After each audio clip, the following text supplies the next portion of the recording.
Auto అంటే చాలా నాకు తెలిసి చిన్నదే అనుకుంటారు, కానీ ఆటోలో కూడా జనాలు చాలామంది వెళ్తూ ఉంటారు, వస్తూ ఉంటారు, క్వశ్చన్లు వేస్తూ ఉంటారు, అనేక రకమైన క్వశ్చన్లు.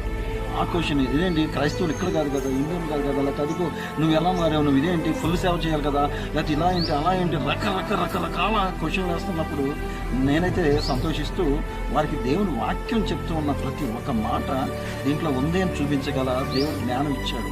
అయితే ఏదేమైనా దేవుని స్తోత్రం. అయితే మీకు ఎందుకు చెప్తున్నానంటే, మీరు చేస్తున్న సేవల్లో మీరు మాట్లాడుతున్న ప్రతి చోట దేవుని మహింపరిచేవారుగా, దేవుని కనపరిచేవారుగా, దేవుణ్ణి ఆరాధించేవారుగా ఉంటే బాగుంటుందని మిమ్మల్ని బ్రతిమలాడుకుంటున్నాను. ఇది నా ప్రయాణం. ఉదయకాలం నుండి సాయంకాలం వరకు నా ప్రయాణం, సాయంకాలం నుండి ఆన్లైన్ సర్వీస్, ఇక అన్నీ మీకు తెలిసినయే. దేవుడు మరి నన్ను, నా కుటుంబాన్ని, నా సంఘాన్ని, ఇక వినిపించండి ఛానల్ని దేవుడు ఆశీర్వదించలాగిన మీరందరూ ప్రార్థించండి.